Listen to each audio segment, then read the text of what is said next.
यार आज तो पंजाब में लड्डू बटने वाले हैं क्योंकि 18.5 करोड़ की परफॉर्मेंस आई है और परफॉर्मेंस भी ऐसी कि मैच विनिंग मतलब प्लेयर ऑफ द मैच वाली परफॉर्मेंस जिसे कहते हैं वो बिल्कुल है। कैप्टन नॉक है, विकेट भी चटकाए हैं। बात कर रहा हूं मैं सैम करन की। जी हाँ। एक तो समझ नहीं आ रहा राजस्थान को क्या हो गया। वो जो गाड़ी बड़े रॉकेट की तरह उड़ी थी, ऐसा लगा कि उसका फ्यूल खत्म हो गया है आधे सफर में। और अब एसआरएच के चांसेस हैं कि अगर वो दोनों मैच अपने जीत जाए तो फिर नंबर 2 पर फिनिश करेगा वो। तो नंबर 1 कौन है? केकेआर है। श्रेयस अय्यर पहले ऐसे कैप्टन बन गए हैं केकेआर के जो कि पॉइंट्स टेबल पर टॉप पर फिनिश कर रहे हैं। जी हाँ, ये पहली बार हो रहा है। देख रहे हो एक मैच से कितनी सारी चीजें हो रही हैं। और सारी चीजें कौन बता रहा है आपको? असद बता रहा है यार। तो फिर अगर पेज को अभी तक फॉलो नहीं किया या चैनल को अभी तक सब्सक्राइब नहीं किया तो कर लो यार। मैं आगे मैच पे आता हूँ। कौन हीरो, कौन विलन, कौन किस पर भारी पड़ा, कौन से मोमेंट्स मैच में रहे। मैच के मोमेंट्स की बात मैं इन जनरल करता हूँ तो उन्हीं की बात फिर से करूंगा। टॉस जीतकर पहले आरआर बल्लेबाजी करनी आई, लेकिन जो टॉप ऑर्डर उसका था वो इस तरीके से क्रैश हुआ कि वो पहला मोमेंट बन गया। टॉप ऑर्डर जिसके अंदर यशस्वी जायसवाल आते, पहली चौका लगाया, उसके बाद फिर बोल्ड हो गए, विकेट आप कहते हैं ना प्लेड ऑन, वो हो गए। उसके बाद सैम करन कैप्टन थे, उन्होंने चटकाया इनका विकेट। फिर Tom Kohler, Cadmore, Sanju Samson थोड़ी देर जरूर टिके थे, टीकेसी और संजू सैमसन, लेकिन 23 बॉल में 18 रन, 15 बॉल में 18, इन दोनों की पारी रही। तो टॉप ऑर्डर खत्म।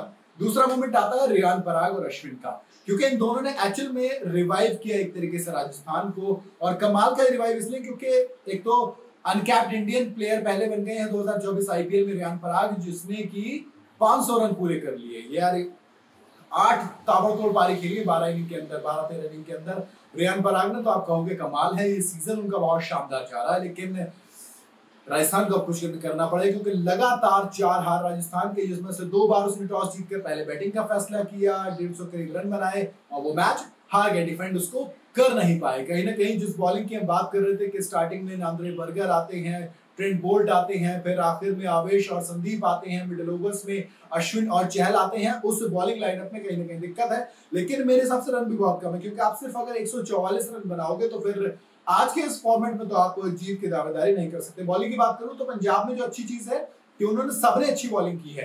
हरप्रीत बरार ने सिर्फ 1 ओवर डाला, उनकी इकॉनमी 10 की, वरना आप सबके देखिए कैप्टन सैम करन 8 ओवर डाले, 24 रन दिए, 2 विकेट चटके, 8 की इकॉनमी इनकी रही। अर्शदीप आज 4 ओवर में 31 रन, 7.8 की इकॉनमी अमूमन इनकी ज्यादा रहती है। 1 विकेट इन्होंने चटकाया। नाथन एलिस 4 ओवर में 24 रन, 1 विकेट, 6 की economy. Harshal Patel 4 over 28 run, 2 wicket. और राहुल चहर ने 4 ओवर में 2 विकेट लिए और महज 26 रन दिए। कमाल की बॉलिंग इनकी रही।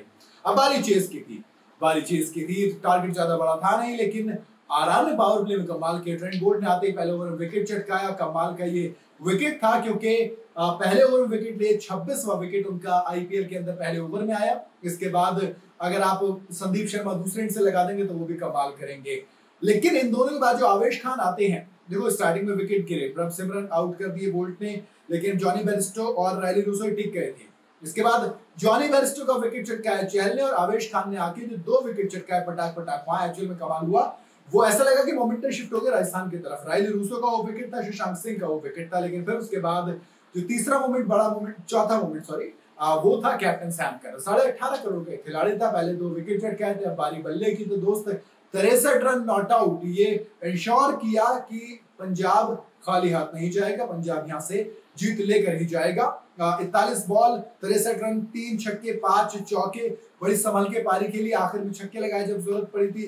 जितेश शर्मा फ्यूचर कैप्टन के तौर पर देख रही है इनको। फिलहाल तो डेप्यूटी वाइस कैप्टन है, क्योंकि Shikhar Dhawan captain, Jitesh Sharma vice captain है और सैम करन वाइस कैप्टन है। सैम करन के नीचे आते हैं जितेश शर्मा। आखिरी मैच था सैम करन जॉनी बेरिस्टो का। इसके बाद अब जो मैच है वो अगला है। अगर शिखर धवन नहीं आते तो फिर दोस्त जितेश शर्मा आपको कैप्टनसी करते हुए दिखेंगे, which is I don't know how it will go, but देखते हैं कि देखना दिलचस्प होगा कैसे करेंगे। आशुतोष शर्मा आखिर में मैच फिनिशिंग लिए 1 छक्का 1 चौका लगाया, 11 बॉल में 70 रन, आखिरी मोमेंट इनका रहा। बॉलिंग की बात करूं तो मिलीजुली परफॉर्मेंस आई। ट्रेंट बोल्ट अकेले महंगे साबित हुए, जो कि सरप्राइजिंग है। बाकी इसके अलावा आवेश खान 3.5 ओवर करी, 4 ओवर में 7-7 की इकॉनमी, अंडर 8 की इकॉनमी सबकी है, तो फिर कुछ खास बात करने को है नहीं। लेकिन सवाल राजस्थान पर है कि राजस्थान आखिर क्या हो गया भाई साहब आपको? मतलब 4 लगातार हार, ये थोड़ी सी हाजमा दुरुस्त नहीं करने वाली चीजें हैं। ऐसे में कुछ सोचना पड़ेगा। आप क्वालिफाई कर गए हो टेबल के ऊपर, जब आप क्वालिफाई कर जाते हो तो आप अगर नंबर 3 पर होते हो, 3 या 4 पर, तो फिर आप एलिमिनेटर खेलते हो।